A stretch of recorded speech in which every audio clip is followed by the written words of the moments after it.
यह वीडियो जरा गौर से सुनिएगा।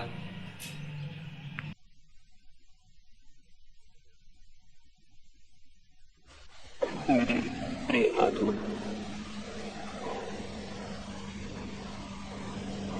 एक छोटी सी कहानी से मैं अपनी चर्चा शुरू करना चाहूंगा।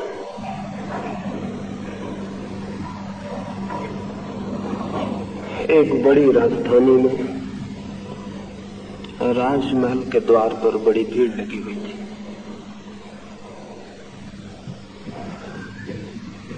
भीड़ सुबह से लगनी शुरू हुई थी और बढ़ती ही जा रही थी। जो भी आदमी आया था वो ठहर गया था और वापस नहीं लौटा था। मैं भी भटकते हुए उस राजधानी में पहुंच गया था और मैं भी उस भीड़ में खड़ा हो गया। कुछ बड़ी अजीब घटना उस दिन घट गई थी, इसलिए सारे नगर से लोग उसी महल की तरफ भागे हुए आ रहे थे। ऐसी तो कोई बड़ी अजीब बात न थी। सुबह ही एक भिखारी ने आके उस द्वार पर भिक्षा मांगी और रोज ही सुबह द्वार पर भिखारी भिक्षा मांगते हैं। अभी वैसी दुनिया तो नहीं आ पाई जब भिखारी नहीं होंगे, इसलिए कोई बहुत अजीब बात न थी। लेकिन भिखारी ने न केवल भिक्षा मांगी, अपना भिक्षा पात्र राजा के सामने फैलाया, बल्कि उसने एक शर्त भी रखी। भिखारी कोई शर्त रखे ये आश्चर्य की बात नहीं। देने वाला शर्त रखे ये तो ठीक है, लेकिन लेने वाला भी शर्त रखे ये जरूर आश्चर्य की बात थी। और शर्त भी बड़ी अनूठी थी। देखने में तो बहुत सरल बात मालूम पड़ी थी और राजा उस शर्त के लिए राजी हो गया था, लेकिन पूरा करना बहुत कठिन हो रहा था। उस भिखारी ने कहा था, मैं एक ही शर्त पर भिक्षा लूंगा और वो शर्त यह है कि मेरा भिक्षा पात्र पूरा भर दिया जाए, मैं अधूरा पात्र लेकर नहीं लौटूंगा। राजा के अहंकार को हंसी आ गई थी और राजा ने कहा था, तुम पागल हो, शायद तुम्हें पता नहीं तुम किसके द्वार पर भिक्षा मांग रहे हो। अगर तुम खुद अधूरा पात्र लेकर लौटना चाहते तो भी मैं तुम्हें अधूरा पात्र भरा हुआ लौटने न देता। शर्त रखने की कोई बात नहीं। और उसने अपने वजीरों को कहा, अब अन्न से भरना इसका पात्र ठीक ना होगा, स्वर्ण मुद्राओं से भर दो। उस भिखारी ने फिर कहा, एक बार सोच लें, क्योंकि और राजा भी मुसीबत में पड़ चुके हैं। ये शर्त मैंने पहली बार नहीं रखी और द्वारों पर भी रखी है और आज तक कोई भी द्वार मेरे पात्र को पूरा नहीं भर सका। राजा हंस पड़ा। बात पर ध्यान देने की उसने जरूरत न समझी और वजीर को कहा कि जाओ स्वर्ण असरफियों से पात्र भर दो। वजीर स्वर्ण असरफियां लाया, उसने वे पात्र में डाली। छोटा सा पात्र था,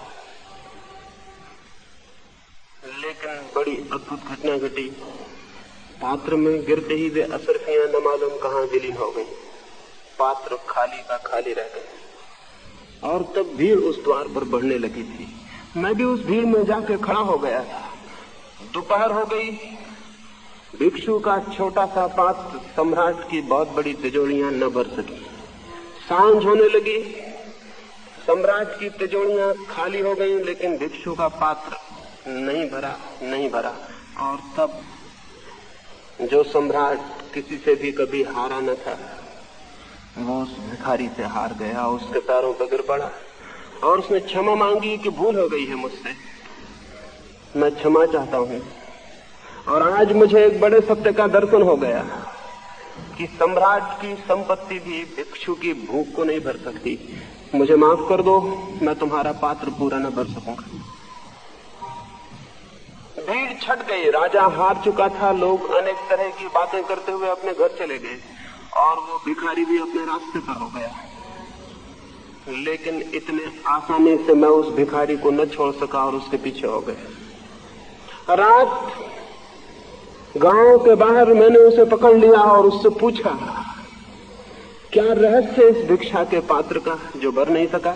वो भिखारी हंसने लगा और उसने कहा, गांव गांव में गया हूं, और न मालूम कितने द्वार पर कितने अहंकार पराजित हो गए, लेकिन तुम पहले आदमी हो जो मेरे पीछे आए हो और भिक्षा कर इस पात्र का रहस्य पूछते हो। मैं इस आदमी की तलाश में था कि कोई मुझसे पूछे, उसी के लिए मैं गांव गांव घूम रहा हूं, लेकिन कोई ये पूछता ही नहीं। इस भिक्षा के पात्र में कोई भी रहस्य नहीं है। और भिक्षा का पात्र उसने मेरे हाथ में दे दिया और उसने कहा मैं एक मरघट से निकलता था और एक आदमी की खोपड़ी मुझे पड़ी मिल गई, उससे ही मैंने इस पात्र को बना लिया। और जैसा कि सभी जानते हैं, आदमी का मन कभी भरता नहीं, इसलिए ये पात्र भी भरता नहीं। इस कहानी से इसलिए मैं अपनी बात शुरू करना चाहता हूं कि जीवन में सबसे बड़े से बड़े रहस्यों में से समझने की जो बात है वो यही है, मनुष्य का मन जैसा है वो कभी भी भरने में समर्थ नहीं। मनुष्य की पीड़ा और चिंता और दुख और विषाद इसी तथ्य से पैदा होते हैं। हम उस मन को भरने की कोशिश में हैं जो भरने में स्वभावतः असमर्थ है, लेकिन इस तथ्य का उद्घाटन मुश्किल से ही कोई कर पाता है। और जो इस तथ्य का उद्घाटन कर लेता है उसके जीवन में एक क्रांति घटित हो जाती है। लेकिन सामान्यतः मुश्किल से ही शायद हमारी दृष्टि में ये बात दिखाई पड़नी शुरू होती है। हम मन को भरने की कोशिश करते हैं अनेक अनेक दिशाओं में, धन से और यश से और पद से, महत्वाकांक्षाओं के न मालूम किन किन मार्गों पर चलकर हम उसे भरने की कोशिश करते हैं। और इस बात को भली भांति देखते हुए भी शायद हम अंधे बने रहते हैं कि आज तक कोई भी अपने मन को भर नहीं सका है। क्या किसी मनुष्य ने मनुष्य जाति के पूरे इतिहास में ये कहने का साहस दिखाया है कि मेरा मन भर गया, मेरा मन तृप्त हो गया? क्या किसी ने लंबे 10,000 वर्षों के ज्ञात इतिहास में ये बात कही है कि मैं मन की पूर्ति पर पहुंच गया, मन की आकांक्षाएं तृप्त हो गई? नहीं, एक भी मनुष्य ऐसा दिखाई नहीं पड़ता। और हर शेष मनुष्य की जीवन कथा मनुष्य के निरंतर खाली रह जाने की खबर देती है। सिकंदर की जिस दिन मृत्यु हुई और जिस नगर में उसकी अर्थी निकली, उस दिन एक बहुत अजीब बात लोगों ने देखी। शायद वैसा कभी भी नहीं हुआ था और शायद आगे भी कभी नहीं होगा। सिकंदर की अर्थी को देखने लाखों लोग रास्तों पर खड़े थे। कोई साधारण आदमी न मर गया था, महान सिकंदर की मृत्यु हो गई, लेकिन लोग देख के हैरान हुए। उसकी अर्थी बड़ी अजीब थी। अर्थी के बाहर सिकंदर के दोनों हाथ लटके हुए थे और हर कोई पूछने लगा कि ये हाथ अर्थी के बाहर क्यों लटके हुए। सारे नगर में एक ही बात उठ गई। सांझ होते होते पता चला सिकंदर ने मरने के पहले कहा था, मेरे हाथ अर्थी के बाहर लटके रहने देना ताकि हर आदमी देख ले मैं भी खाली हाथ जा रहा हूं, मेरे हाथ भी भरे हुए नहीं। मेरी दौड़, मेरी विजय यात्राएं सब असफल हो गई, हाथ मेरे खाली। किसके हाथ भरे हुए कब गए? ये बात दूसरी है कि हम हाथों को अर्थियों के भीतर छिपा देते हैं ताकि कोई देख न ले कि ये हाथ खाली जा रहे हैं। लेकिन अर्थियों के भीतर छिपाएं या न छिपाएं, हर आदमी की जीवन कथा निरंतर खाली बने रहने की कथा है। ये मन का पात्र भरता नहीं है। ऐसा नहीं है कि धन से नहीं भरता, ऐसा नहीं है कि यश से नहीं भरता, धर्म से भी नहीं भरता, त्याग से भी नहीं भरता। भरना उसका स्वभाव नहीं है। मोक्ष से भी नहीं भरता, परमात्मा से भी नहीं भरता। भरना उसका स्वभाव नहीं है। कुछ लोग धन से भरने से ऊब जाते हैं, लेकिन भरने से नहीं ऊब पाते। धन से भरने से ऊब जाते हैं तो सोचते हैं धर्म से भर ले। यश और कीर्ति से ऊब जाते हैं और पाते हैं कि उससे मन नहीं भरता, तो सोचते हैं त्याग और तपश्चर्या से भर ले। लेकिन मन अगर भरने में समर्थ होता तो धन से भी भर जाता और धर्म से भी भर जाता। मन भरने में ही असमर्थ है। मन स्वभावतः भरने में असमर्थ है। कोई बात है जिसकी वजह से मन नहीं भर सकता है, किसी भी चीज से नहीं।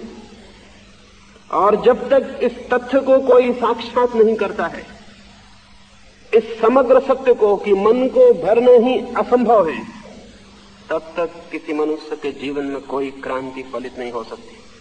तब तक कोई मनुष्य आनंद को उपलब्ध नहीं हो सकता।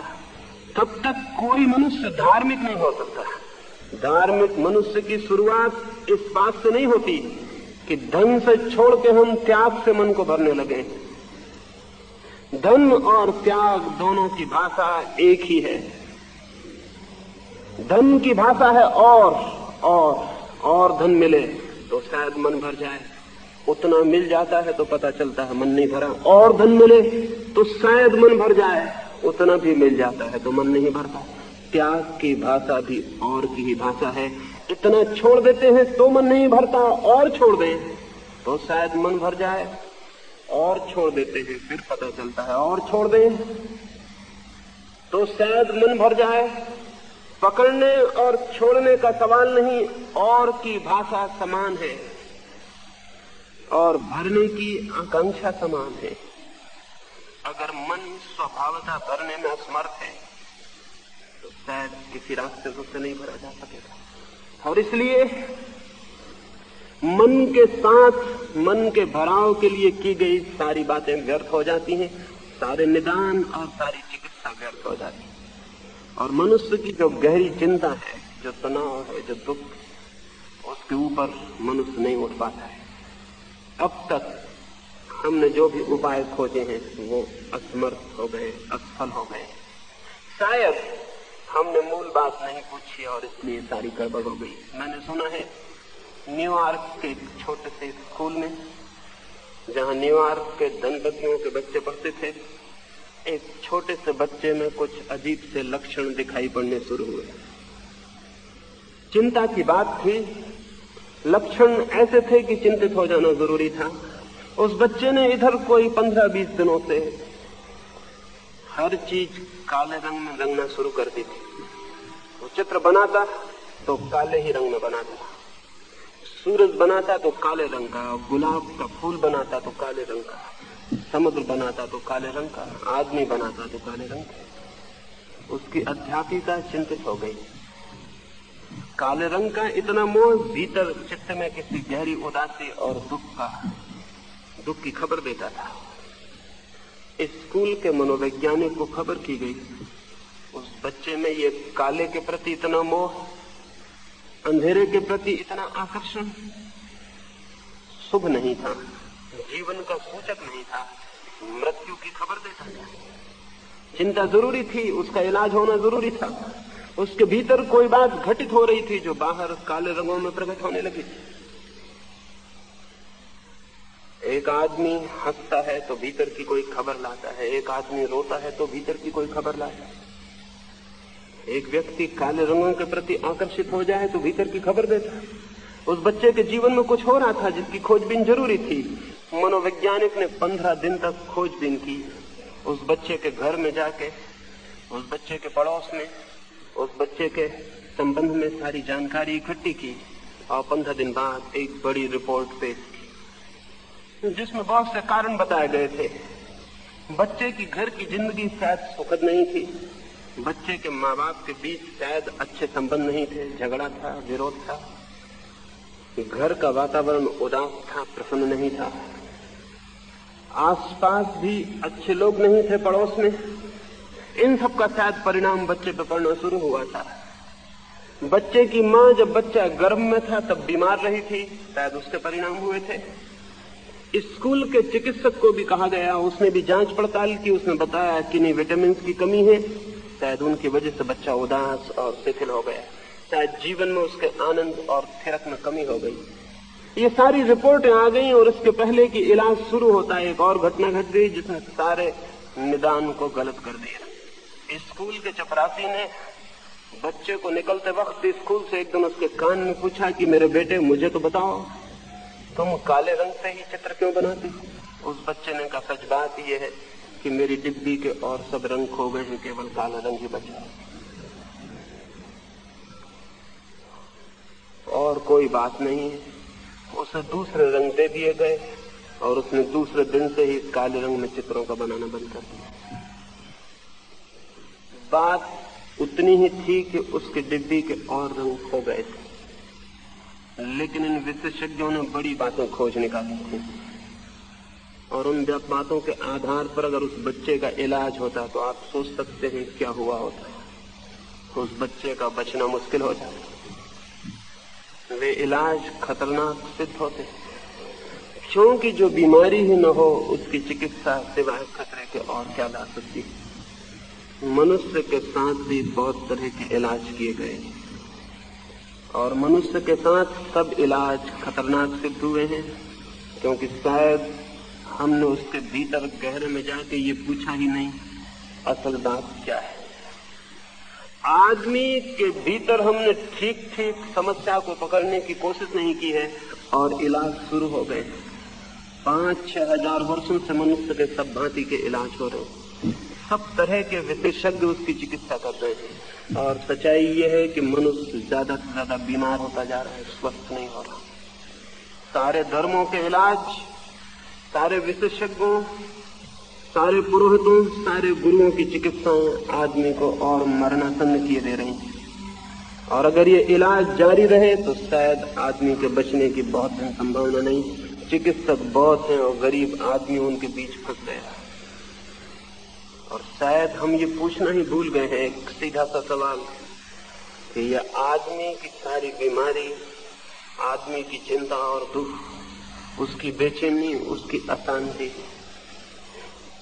कहीं मन के स्वभाव के साथ ही तो संबंधित नहीं है। एक मुसलमान फकीर था, एक सुबह एक व्यक्ति ने उससे जाके कहा, मैं ईश्वर को खोजना चाहता हूँ, मोक्ष पाना चाहता हूँ, कोई रास्ता है? मन मेरा अशांत है, उसे शांत करना चाहता हूँ, कोई मार्ग है? उस फकीर ने कहा, अभी तो मैं कुएं पर पानी भरने जा रहा हूँ, मेरे साथ आओ। अगर कुएं से वापस लौटते वक्त भी मेरे साथ बने रहे तो शायद मैं कोई रास्ता सुझाऊं। वो आदमी हैरान हुआ कि कुएं से वापस लौटते वक्त ऐसी क्या कठिनाई होने वाली है कि मैं साथ न रहूंगा। वो फकीर के पीछे कुएं की तरफ गया। फकीर अपने घर से एक बाल्टी और एक बड़ा ड्रम लेके निकला। उस आदमी ने देखा तभी उसे शक हुआ। ड्रम बड़ा अजीब था, उसमें कोई पैंदी न थी, उसमें कोई तलहटी न थी, वो दोनों तरफ से पोला। क्या फकीर इसमें पानी भरने जा रहा? लेकिन बीच में कुछ बोलना ठीक न था। वो कुएं तक गया। फकीर ने वो ड्रम कुएं के पाट पर रखा जिसमें दोनों तरफ पोला था, कोई तलहटी न थी, कोई बॉटम न थी। बाल्टी कुएं में डाली, पानी खींचा और बाल्टी खींच के उस खाली ड्रम में डाली। पानी नीचे से बह गया, ड्रम खाली का खाली रह गया। उसने दोबारा बाल्टी डाली। वो आदमी बहुत साहस करके, बहुत धीरज रख के खड़ा रहा। सोचा कि मेरा बोलना बीच में ठीक नहीं है। क्या इस आदमी को खुद ये बात दिखाई नहीं पड़ रही होगी कि पानी जिसमें डाला गया है उसमें भर नहीं सकेगा? दूसरी बाल्टी भरी गई और उस फकीर ने उसे भी उस ड्रम में डाल दिया। वो पानी भी बह गया और फकीर तीसरी बाल्टी भरने लगा। उस आदमी का धीरज टूट गया, किसी का भी टूट जाता। उसने फकीर के कंधे पर हाथ रखा और कहा, मानुभाव, ऐसे तो जिंदगी भर भरने से भी ये ड्रम भरने वाला नहीं है। कृपा करके देखें तो सही, इस ड्रम में कोई तलहटी नहीं, इसमें कोई पैंदी नहीं, ये पानी भरेगा नहीं। उस फकीर ने कहा, तुमसे किसने सलाह मांगी? तुम मुझसे ज्ञान लेने आए थे या मुझे ज्ञान देने आए थे? उस फकीर ने कहा, अक्सर मैं देखता हूं जो लोग शिष्य बनने आते हैं थोड़ी देर में ही गुरु हो जाते हैं। तुमसे किसने पूछा? बिना मांगे जो आदमी सलाह देता है उससे ज्यादा नासमझ कोई और है। तुमने अपनी नासमझी सिद्ध कर दी। और फिर मुझे इस ड्रम में पानी भरना है तो मैं ड्रम के ऊपर की तरफ आंखें गड़ाए हुए हूं कि जब पानी वहां तक आ जाएगा तो मैं घर चला जाऊंगा। मुझे पेंदी से क्या लेना देना। मैं ऊपर की तरफ देख रहा हूं कि जब पानी भर जाएगा तो ऊपर की कगार तक आ जाएगा, तब मैं उठा के घर ले जाऊंगा। मुझे ऊपर की कगार तक पानी भरना है, बॉटम से मुझे क्या लेना देना। उसने अपनी बाल्टी फिर कुएं में डाल दी। वो आदमी सोचा कि इस आदमी के पास अब और खड़े रहना ठीक नहीं, यह आदमी पागल मालूम होता है। वह आदमी मुड़ा और अपने घर की तरफ चला गया। फकीर हंसा होगा और अपने ड्रम और बाल्टी को लेकर अपने घर चला गया। घर पहुंच के उस आदमी ने सोचा कि अरे, उसने मुझसे कहा था कि अगर लौटते में भी मेरे साथ रहे तो शायद मैं रास्ता बताऊं, मैं तो बीच में ही वापस आ गया। और उसने रात सोचा कि जो सीधी सी बात मुझे दिखाई पड़ती थी, क्या उस फकीर को न दिखाई पड़ती होगी। फिर मैं क्यों बीच में बोला।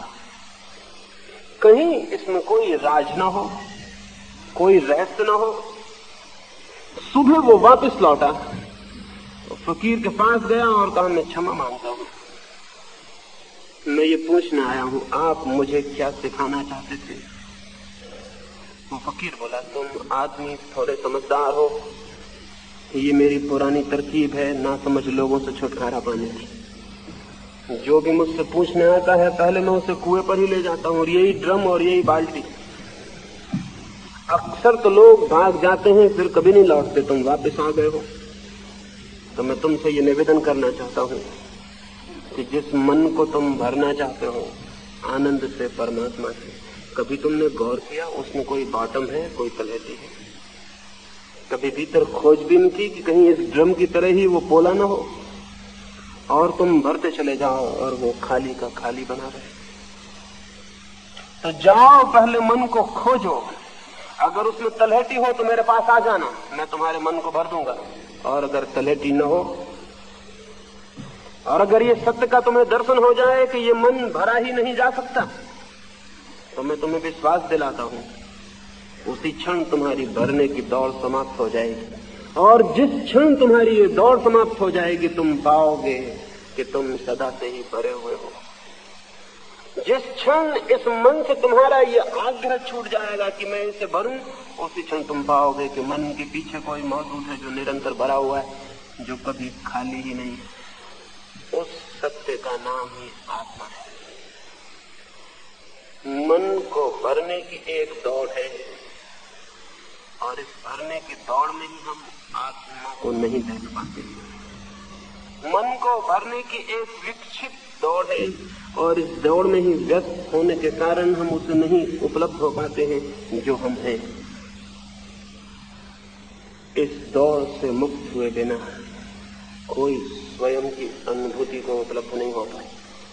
लेकिन इस दौड़ से मुक्त होने के लिए कोई प्रयास, कोई पॉजिटिव एफर्ट, कोई विधायक चेष्टा, कोई साधना काम नहीं दे सकती।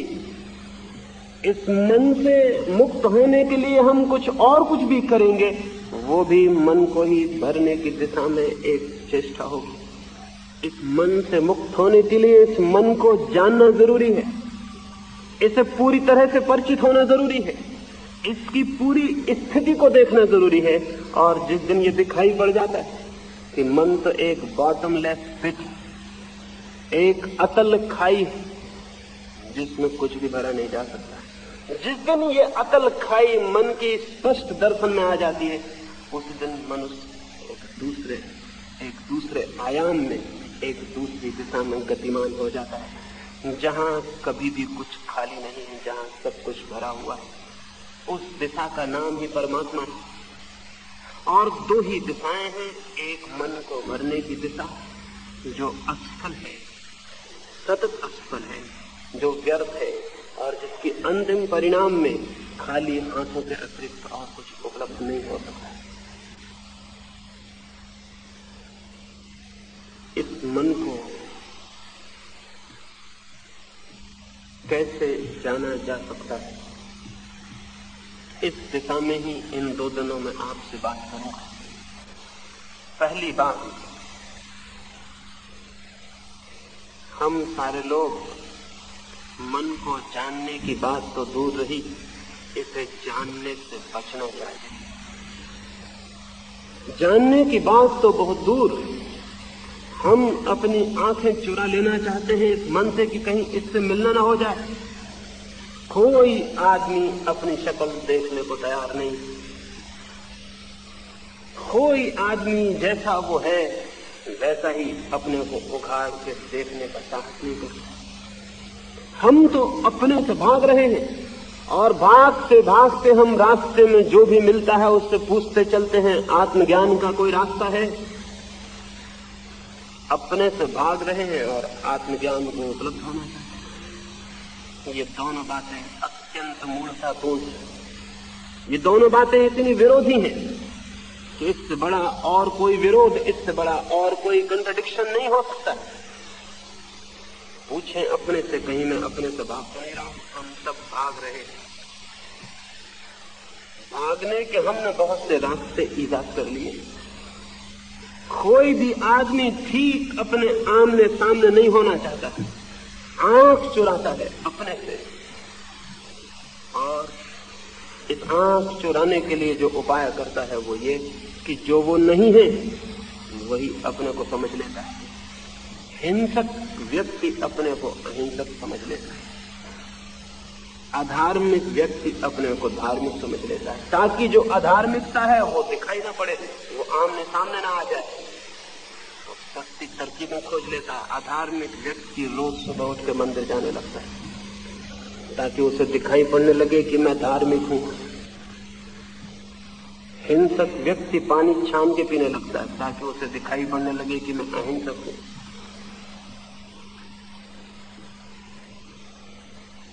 कामुकता से भरा हुआ व्यक्ति ब्रह्मचर्य के व्रत ले लेता है ताकि उसे दिखाई पड़ने लगे कि मैं काम और सेक्स से मुक्त हूं।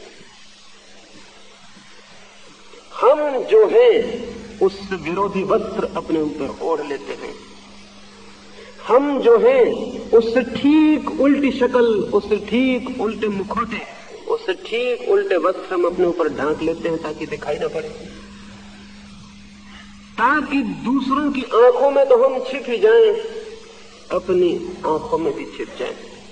एक धोखा चल रहा है, दूसरे के साथ नहीं, अपने साथ। दूसरों के धोखे हमें दिखाई पड़ जाते हैं, लेकिन खुद जो हम अपने को धोखा दे रहे हैं वो दिखाई नहीं पड़ता। मैंने सुना है एक स्कूल में सुबह ही सुबह इस स्कूल का इंस्पेक्टर निरीक्षण करने को आ गया था। वो पहली ही कक्षा में जो उसके सामने पड़ी उसके भीतर गया और उसने जाके तख्ते पर एक सवाल लिखा और विद्यार्थियों से कहा कि तुम में से जो भी 3 विद्यार्थी इस कक्षा में सर्वाधिक कुशल हों वे खड़े हो जाएं और एक के बाद एक आके सवाल को हल करें। आकस्मिक निरीक्षण करने वो स्कूल में आया था। एक विद्यार्थी उठा जो कक्षा में प्रथम था, उसने आके बोर्ड पर सवाल किया, ठीक सवाल किया था, लौट के अपनी जगह जाके बैठ गया। दूसरा विद्यार्थी उठा जो कक्षा में द्वितीय था, उसने भी आगे सवाल किया और अपनी जगह जाके बैठ गया। फिर तीसरा विद्यार्थी उठा, लेकिन तीसरा थोड़ा झिझकते हुए बोर्ड के पास आया और सवाल जैसे ही हल करने को था, उस इंस्पेक्टर ने गौर से देखा तो पाया ये तो वही विद्यार्थी है जो पहले भी आया था, पहले बार जो आया था ये वही है। और उसने उसका हाथ पकड़ा और कहा तुम मुझे धोखा दे रहे हो, तुम तो पहली दफा आके सवाल हल कर चुके हो, तीसरा विद्यार्थी कहाँ है? उस विद्यार्थी ने कहा माफ करिए, तीसरा विद्यार्थी आज मौजूद नहीं है, वो क्रिकेट का खेल देखने गया हुआ है और मुझसे कह गया है कि मेरी जगह कोई भी काम हो तो तुम कर देना।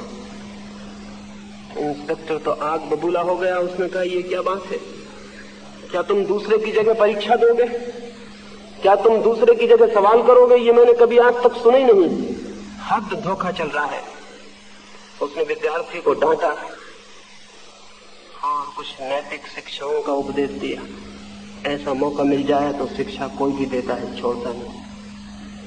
और उस विद्यार्थी को डांटने के बाद वो शिक्षक की तरफ मुड़ा जो बोर्ड के पास खड़ा हुआ था और उससे कहा महाशय मैं तो अपरिचित हूं, लेकिन आप तो इस कक्षा से भली भांति परिचित, आप भी खड़े देखते रहे कि ये विद्यार्थी धोखा दे रहा है और आपने मुझसे कुछ कहा नहीं। उस शिक्षक ने आंख नीचे की और कहा महानुभाव मैं भी इन्हें पहचानता नहीं, वो इंस्पेक्टर तो हैरान हो गया। उसने कहा, इस कक्षा के शिक्षक को पहचानते नहीं?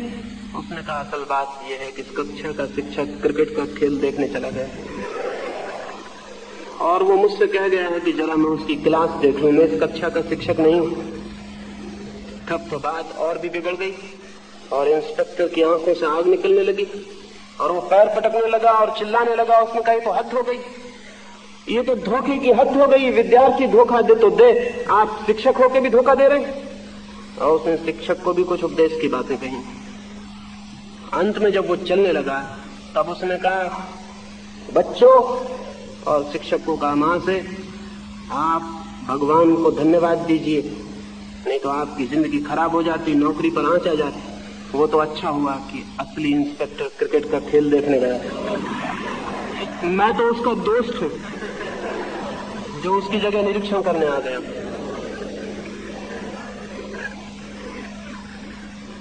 ये हमें हंसने जैसी बात मालूम होती, लेकिन जिंदगी ने ऐसे ही रास्ते पकड़ लिए हैं जहां सब धोखा हो गया,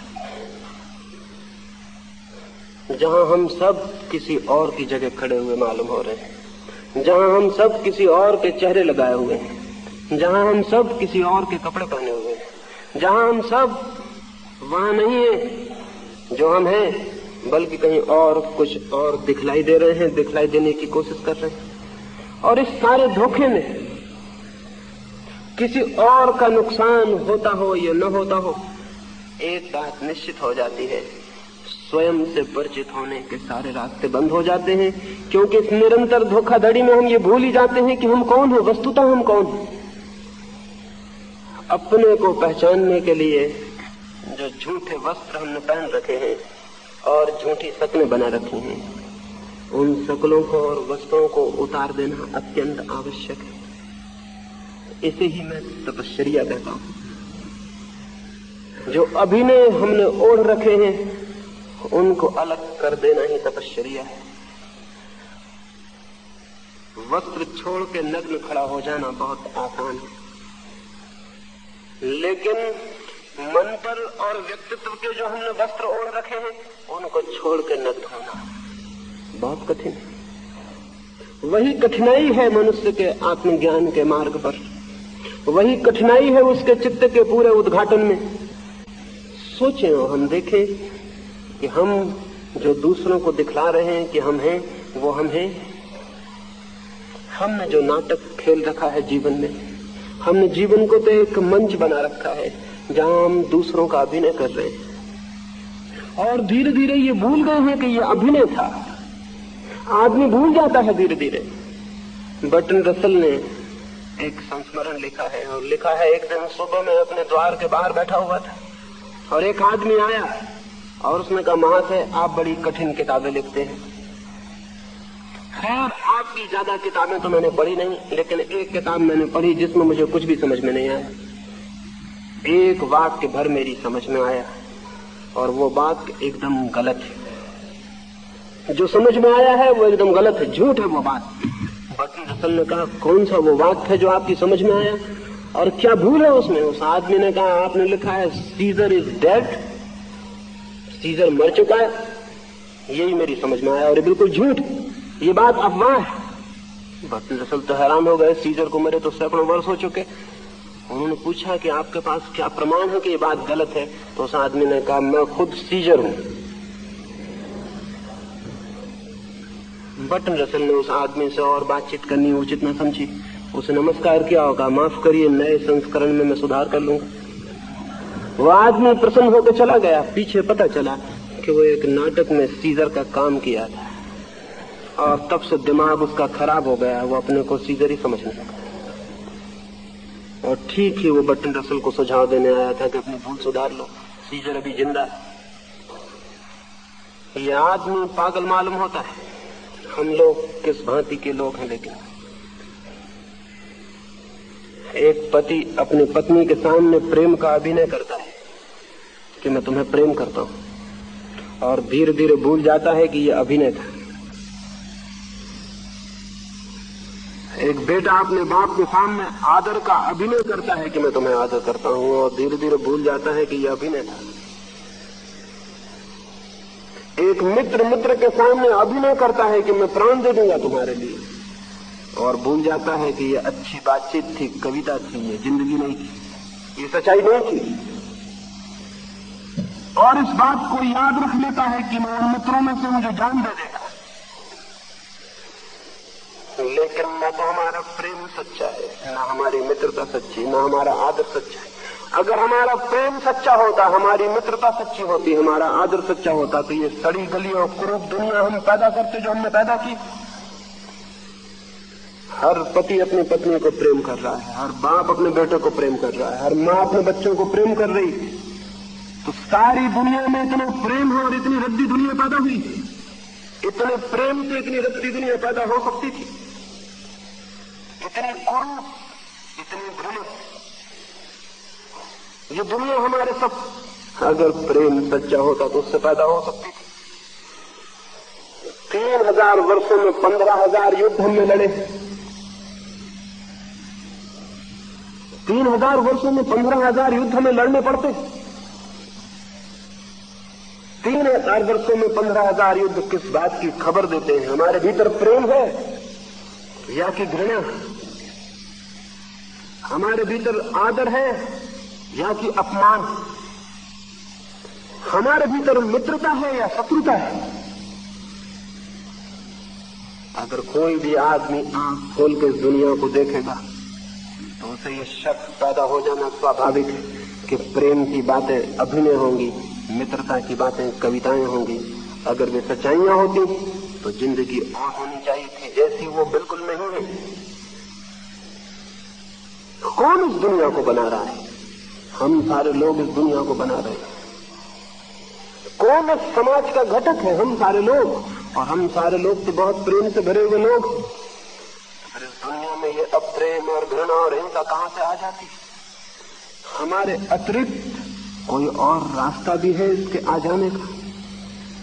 निश्चित ही असलियत कुछ और होगी, अभिनय हमारा कुछ और है। बड़े व्यापक पैमाने पर दुनिया में जो प्रकट होता है वो हमारी असलियत, और अपने अपने घर में बैठ के हम जो बातें करते हैं वो अभिनय है। जिसे हम कहते हैं कि मुझे तुमसे प्रेम है, क्या उससे सच में हमें प्रेम है? क्या हमने कभी भी उसका मंगल और कल्याण चाहा है? क्या उस प्रेम में भी हमारी ईर्ष्या और घृणा सम्मिलित नहीं है? क्या जिसे हम प्रेम करते हैं उसकी गर्दन पर भी हमने फंदे नहीं डाल दिए हैं? क्या उसको भी हमने घर की दीवालों में बंद नहीं कर दिया है? क्या हमने उसके ऊपर भी शिक्षे और ताले नहीं कर दिए? जिसको हमने प्रेम किया है, क्या उसको भी हमने अपना पोजेशन, अपनी संपत्ति नहीं बना लिया? क्या कोई व्यक्ति प्रेम करता है और प्रेम को संपत्ति बना सकता है?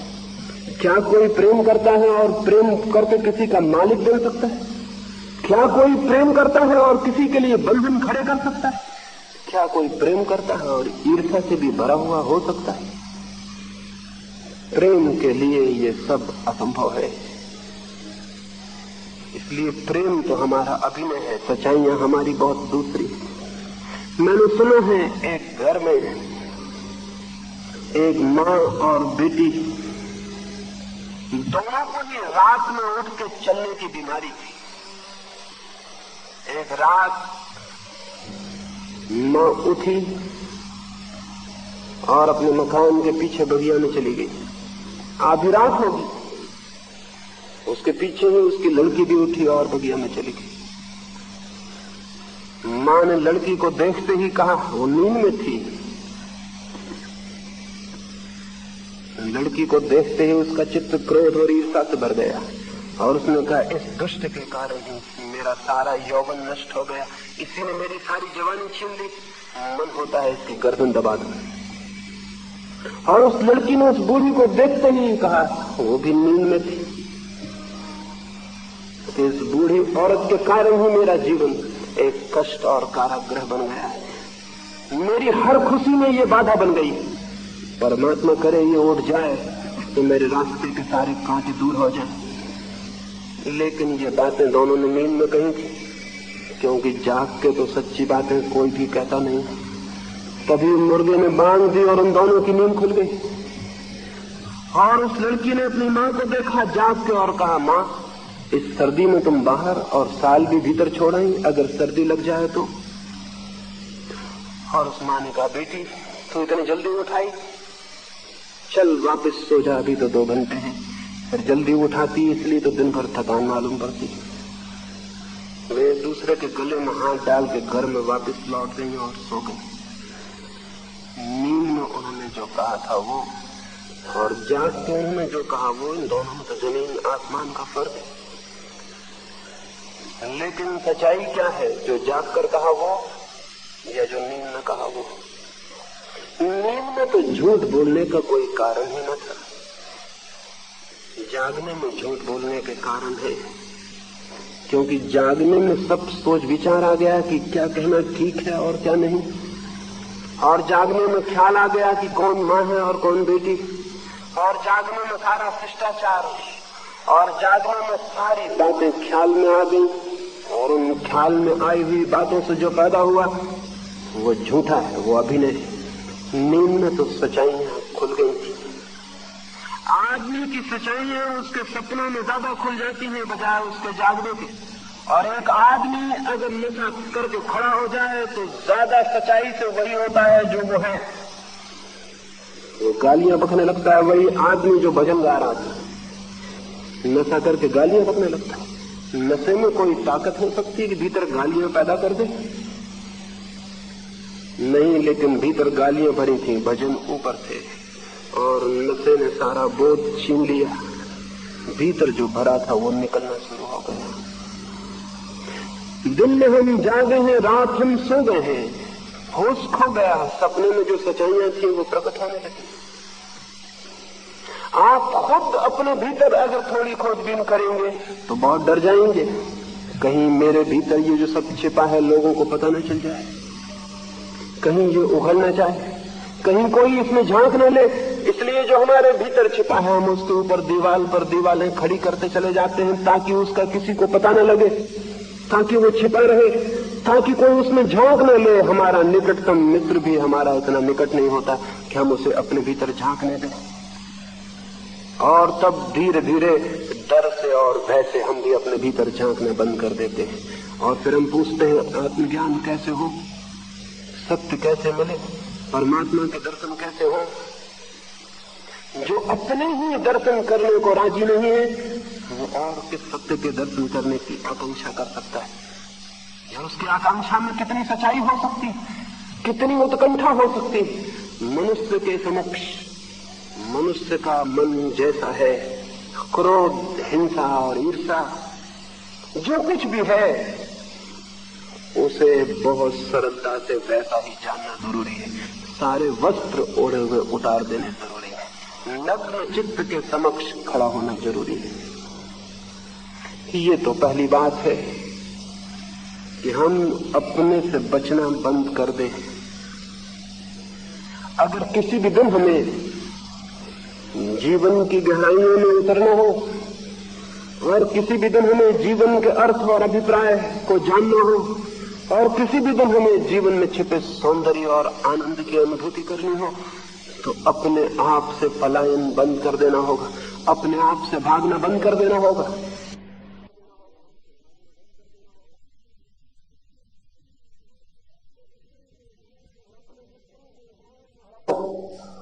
और अपने वस्त्रों को उघाड़ के देखना ही पड़ेगा, चाहे ये कितना ही पीड़ादायी हो, चाहे ये कितना ही कष्टप्रद हो, और चाहे कितनी ही सांत्वना हमसे छिन जाए और हमारा संतोष नष्ट हो जाए, लेकिन देखना ही होगा इस बात को।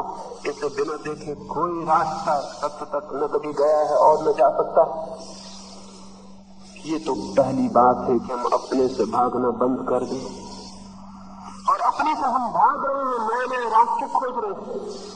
और ये अपने से भागना इतना ज्यादा तीव्र हो सकता है, या अपने आप की पीड़ा इतनी गहरी हो सकती है कि हम किसी तरह न केवल अपने से भागना चाहें, बल्कि पीड़ा से घबरा के अपने को भूलना भी चाहें। भागने के बाद भूलने की सीमा आ जाती है। जो आदमी अपने से निरंतर भागता रहता है, आखिर में उसे पता चलता है मैं कितना ही भागूं, लौट लौट के कुछ चीजें दिखाई पड़ जाती, बार बार अपने से मिलना हो जाता है। आखिर कोई अपने से भाग कैसे सकता है? किसी और चीज से भागता तो भाग भी सकता था। मैं अगर भाग के जंगल चला जाऊं, आप सब तो पीछे छोड़ जाएंगे, लेकिन मैं अपने साथ ही वहां पहुंच जाऊंगा। मैं जहां भी भागूंगा मैं अपने साथ रहूंगा। तो भागने की अतिशयता एक दिन इस निष्कर्ष पर ले आती है कि भागने से काम नहीं चलेगा, भूलना जरूरी। तब हजार तरह के नशे खोजने की बात शुरू हो जाती है। कोई आदमी शराब पी के अपने को भूलना चाहता है, कोई आदमी संगीत में भूलना चाहता है, कोई आदमी सेक्स में अपने को भूल जाना चाहता है। कुछ भले लोग हैं वो इस तरह के नशे करने पसंद नहीं करते, तो उन्होंने भले आदमियों के नशे ईजाद कर लिए हैं। कोई राम राम जप के अपने को भूल जाना चाहता है, कोई मंदिर में जाके भजन कीर्तन करता है, नाचता है और भूल जाना चाहता है, कोई गीता और कुरान और बाइबल पढ़ता है और उन्होंने अपने को भूल जाना चाहता है। लेकिन नशे चाहे अच्छे हों चाहे बुरे, उनका काम एक ही है कि किसी भांति हम अपने को भूल जाएं। वो जो हम हैं उसकी हमें स्मृति न रह जाए, वो द्वार बंद हो जाए जो हम हैं। बहुत राहत मिलती है जैसे ही कोई अपने को भूलने में समर्थ होता है, बहुत राहत मिलती है। यूरोप और अमेरिका में नई नई इजादें कर रहे हैं, नए ड्रग्स खोज रहे हैं, मेस्कलीन है, LSD है और कुछ है। बहुत पुराने दिन से ये खोज चल रही है। वेद के ऋषियों से लेके आज तक, सोमरस से लेके LSD तक वही खोज चल रही कि अपने को किस तरह भूल जाए। कोई नशा कर ले और अपने को भूल जाए। भूल जाने में अच्छा लगता है, हालांकि अपने को जानने में बुरा लगता है। वो जो अपने को जानने की पीड़ा है, दंश है, द्वंद है, तकलीफ है कि मैं ये क्या हूं, उसे जितनी देर को हम भूल जाते हैं तो हम तो भगवान हो जाते हैं। क्योंकि वो सारा अंधेरा भूल गया, सब ज्योति हो गई, वो सारे घाव भूल गए, सब स्वस्थ हो गया, वो सब पीड़ाएं भूल गई, चिंताएं भूल गई, सब शांत और संगीत हो गया। लेकिन कोई अपने को कितनी देर भूले रह सकता है? और भूला रहना क्या कोई क्रांति है या कि कोई परिवर्तन? भूलना कोई मार्ग तो नहीं हो सकता, न भागना कोई मार्ग हो सकता है, न भूलना कोई मार्ग हो सकता है। भूलने से क्या हित है? सो जाने से कौन सी राहत है? सो जाने से वो चीज दबी रह जाएगी, भीतर दिखाई नहीं पड़ेगी, लेकिन कब तक सो रहेंगे? क्या सोने से उसका अंत हो जाएगा जिससे हमने भागना चाहा? क्या आत्मविस्मरण से जीवन की चिंता से छुटकारा हो जाएगा? क्या आत्मविस्मरण मुक्ति बन सकता है? नहीं, बिल्कुल नहीं, कभी भी नहीं। बल्कि जितनी देर आत्मविस्मरण में बीतता है उतना जीवन व्यर्थ हो जाता है, उतना अवसर खो जाता है जिसमें हम अपने को जान लेते और शायद बदल लेते, उतना अवसर अपने हाथ से हम खो देते, उतना अवसर हमारे हाथ से व्यर्थ बीत जाता है। उतनी शक्ति और क्षमता जो हमने अपने को भुलाने में लगाई, काश हम अपने को जगाने में लगाते तो जिंदगी और हो सकती थी, जिंदगी कुछ और हो सकती थी, बात कुछ और हो सकती थी। लेकिन हमने अपने को भुलाने में लगाया। एक आदमी के पैर में फोड़ा हो और वो नशा करके भूल जाए, एक आदमी के सिर में दर्द हो और वो अफीम खा के सो जाए, और एक आदमी के जिंदगी में चिंता हो, पीड़ा हो, परेशानी हो और वो भजन करता रहे और भूल जाए। क्या इससे कोई पीड़ा, इससे कोई दुख, इससे कोई बीमारी का अंत होगा? नहीं, उसका तो कोई अंत कैसे होगा? उसका अंत तो उसके साक्षात से हो सकता है, उसके मुकाबले से हो सकता है, उसके निकट जानने से, उसे पहचानने से हो सकता है। ज्ञान के अतिरिक्त मनुष्य के जीवन की चिंता और दुख से कोई छुटकारा नहीं। लेकिन ज्ञान से शायद हम भयभीत हैं, क्योंकि ज्ञान की पहली सीढ़ी अपने को जानना होगी, और अपने को जानने का अर्थ आत्मा को जानना नहीं, अपने को जानने का अर्थ परमात्मा को जानना नहीं। अपने को जानने का पहला और सीधा अर्थ अपने चित्त को, अपने मन को जानना है। मन से मन शांत हो जाए, समाप्त हो जाए, मन विलीन हो जाए, तो जो जाना जाएगा वो है आत्मा। मन के रहते, मन की इस दौड़ और आकांक्षा में डूबे रहते, उससे कोई परिचय नहीं हो सकता। जैसे समुद्र में तूफान हो और सारी समुद्र की छाती लहरों से भरी हो, तो उन लहरों में डूबे समुद्र को, उस समुद्र की शांति को, उस समुद्र के अथाह गहराई को देखना और जानना असंभव। शांत हो जाए लहरें तो वो समुद्र सामने आएगा, शांत और गहरा अथाह। लेकिन लहरों के तूफान में तो उसका कोई दर्शन नहीं हो सकता। मन का तूफान है, विचार का तूफान है, चिंता का तूफान है, बहुत लहरें हैं। तो उन लहरों के नीचे छिपी आत्मा के सागर से कोई मिलन नहीं हो सकता। इन लहरों को जानना ही होगा। इन लहरों को जान के इनके विलीन होने पर ही पीछे छिपे सागर की अनुभूति हो सकती। तो पहला कदम बहुत नकारात्मक है और वो ये कि अपने से भागना बंद करें। लेकिन पहले तो ये समझ लें कि हम अपने से भाग रहे हैं। आमतौर से तो हम समझते हैं मैं भाग कर रहा हूं अपने से, लेकिन हम भाग रहे हैं। इस तथ्य को मेरे कहने से नहीं, अपने भीतर अपनी जिंदगी में खोजने से ही देखा जा सकता है। सुबह से सांझ तक हम भाग रहे हैं। जो हम हैं न हम जानना चाहते हैं और न दूसरे को जानने देना चाहते हैं कि हम क्या हैं। और हम रोज रोज नई तस्वीरें और रोज रोज नए चित्र गढ़ लेते हैं और नए कपड़े बना लेते हैं और बढ़ते जाते हैं, कपड़ों से डूबते जाते हैं, धीरे धीरे खो जाते हैं, कपड़े ही रह जाते हैं और हमारा कोई पता नहीं रह जाता कि हम कहाँ हैं। अगर हमारे कपड़े कोई छीन ले एकदम, तो शायद हम पहचान भी नहीं पाए कि हम कौन, हम क्या हैं। जो बातें हमने दूसरों को दिखाई हैं, अगर हमारी सारी पोस्ट दी जाए, छीन ले जाए, तो हम नग्न खड़े रह जाएं और पहचानना मुश्किल हो जाए कि मैं कौन। मैंने सुना है एक भिखारी औरत एक संध्या एक मेले से भीख मांग के वापस लौट रही थी। दिन भर थक गई थी, बूढ़ी औरत थी। दिन भर मेले की दौड़ धूप में थक गई थी, मांगने में, एक आदमी के सामने हाथ फैलाने में। चलते समय घर लौटते वक्त रास्ते में एक झाड़ के नीचे विश्राम करने को ठहरी और सो गई। उस मेले से और लोग भी उस रास्ते से निकल रहे थे। दो अभिनेता जो कि मेले में नाच कूद के लोगों को खुशी दिए थे और अपनी जेब में भर के लौट रहे थे, दो हंसोड़ आदमी, वे भी उस रास्ते से निकले। उस बूढ़ी औरत को उन्होंने सोते देखा। उन्हें मजाक सूझी। उन्होंने उसके डिब्बे को उठा लिया जिसमें उसने दिन भर के पैसे इकट्ठे किए थे। उसकी टोकरी में जो सामान उसने मांगा था वो भी निकाल लिया और चलते वक्त आखिरी मजाक की जो कोई भी आदमी किसी दूसरे आदमी के साथ कर सकता। चलते वक्त उस सोई थकी बूढ़ी औरत के कपड़े भी वे निकाल के ले गए। वो थकी बूढ़ी औरत नग्न पड़ी रह गई। सब कुछ उसका ले गए थे, उसकी भिक्षा का पात्र, उसकी मांगी हुई चीजें, उसके पैसे और उसके वस्त्र भी।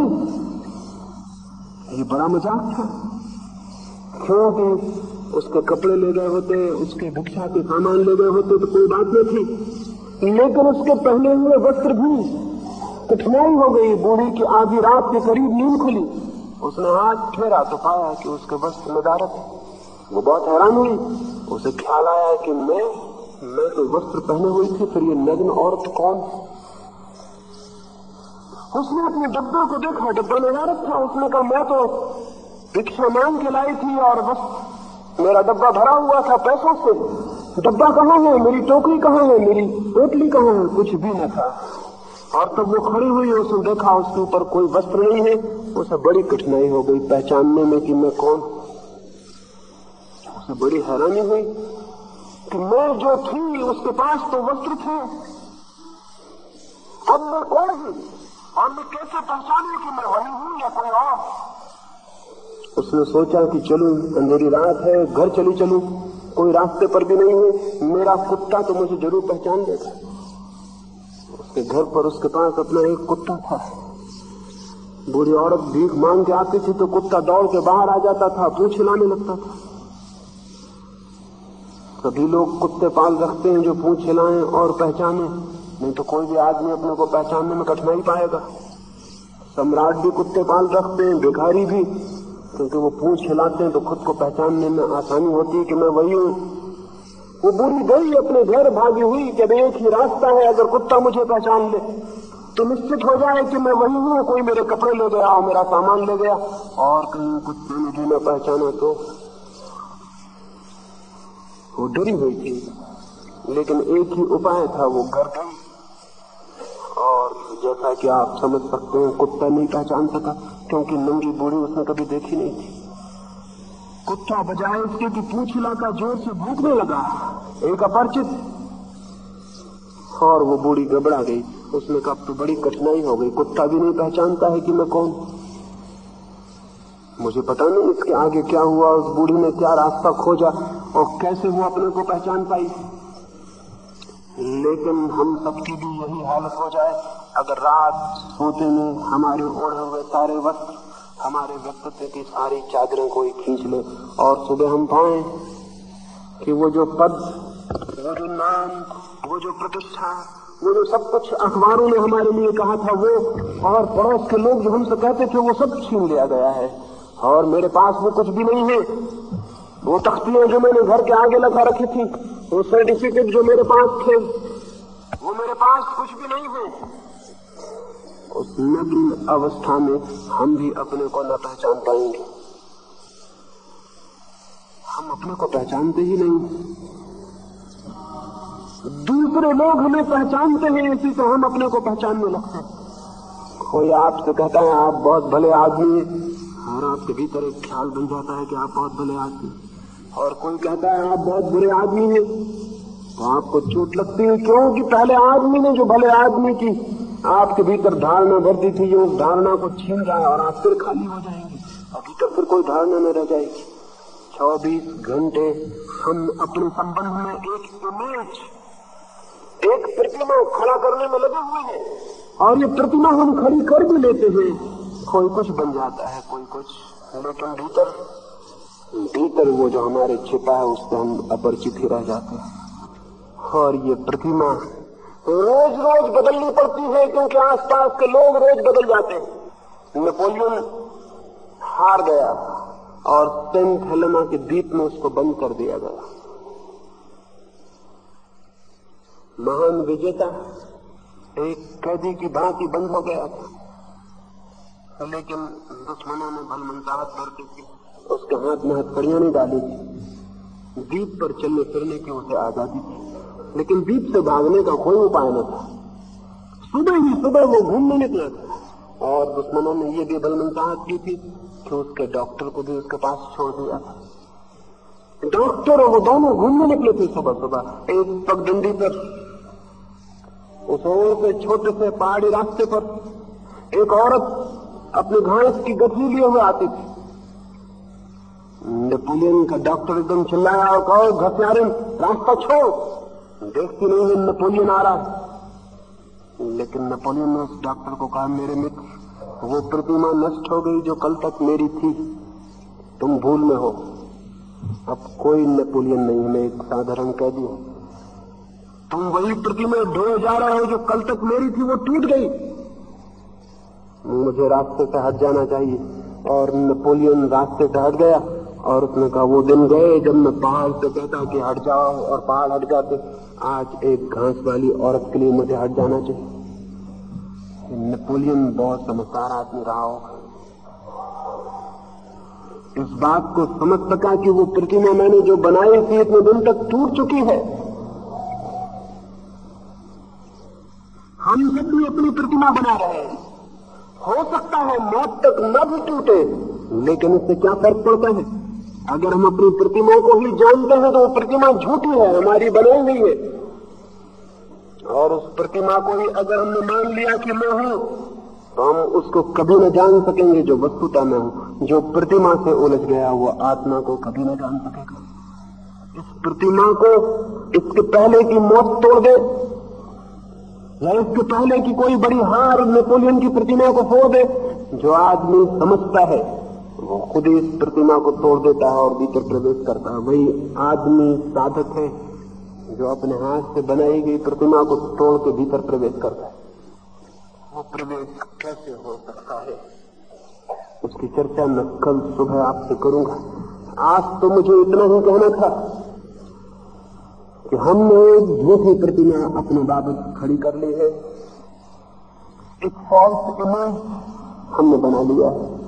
कोई वजह है, कोई कारण है इसलिए हमने ये बना लिया। आत्मज्ञान का जो अभाव है उसको भरने के लिए हमने एक झूठी प्रतिमा बना ली और उसी को मान लिया है कि मैं हूं।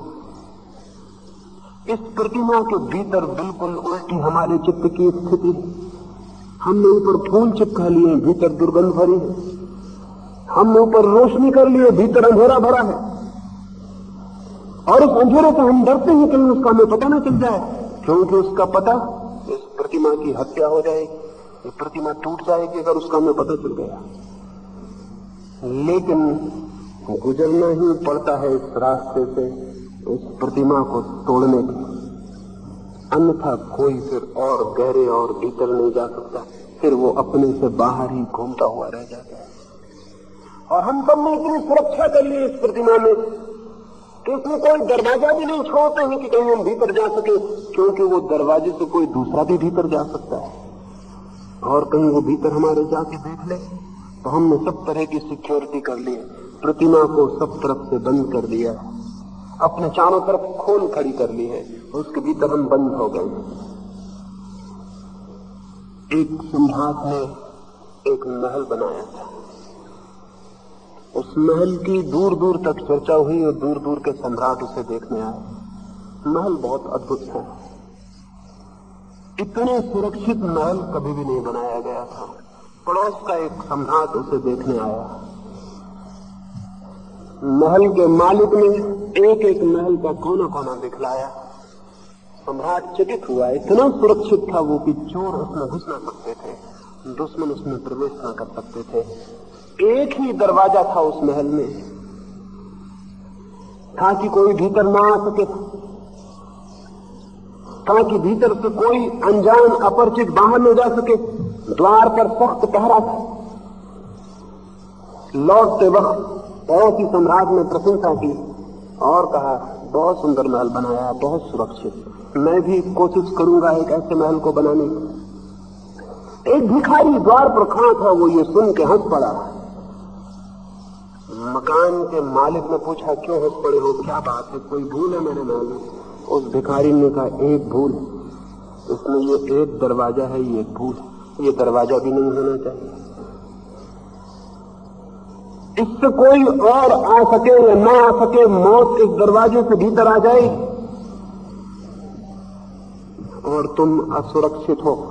भीतर बंद हो जाओ, ये दरवाजा भी बंद कर लो, तुम पूरी तरह सुरक्षित हो जाओ।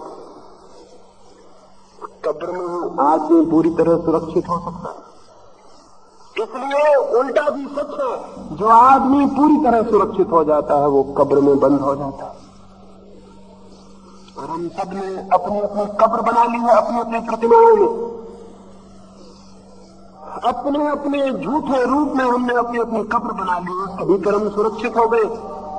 ये सुरक्षा मौत है और इस मौत से बेचैनी और घबराहट पैदा होती।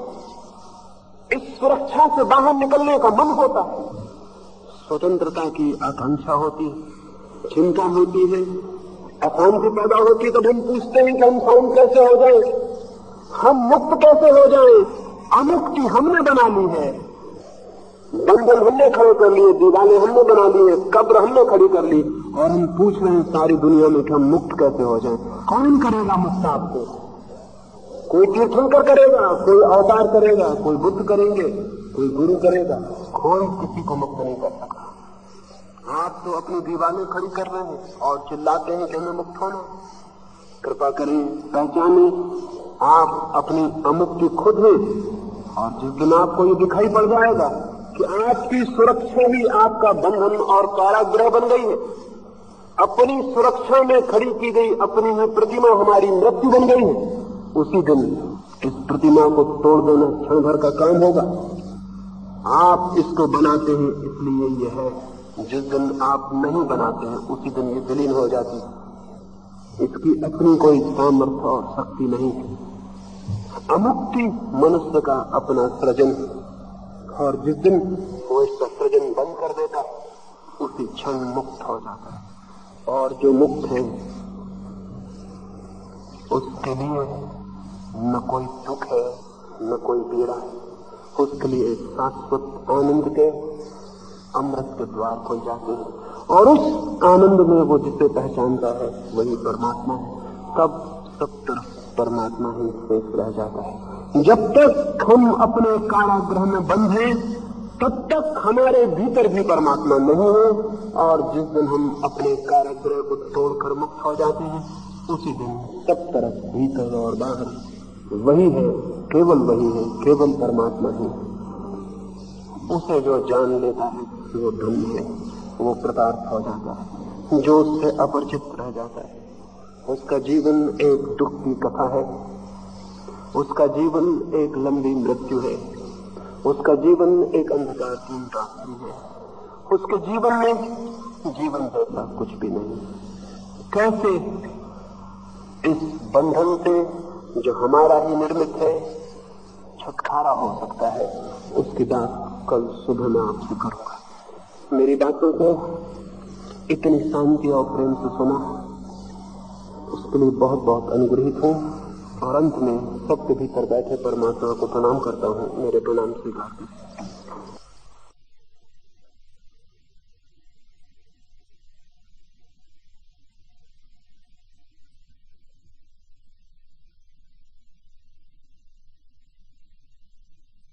अगर यह वीडियो आपको अच्छी लग रही हो तो वीडियो को लाइक और चैनल को सब्सक्राइब करें।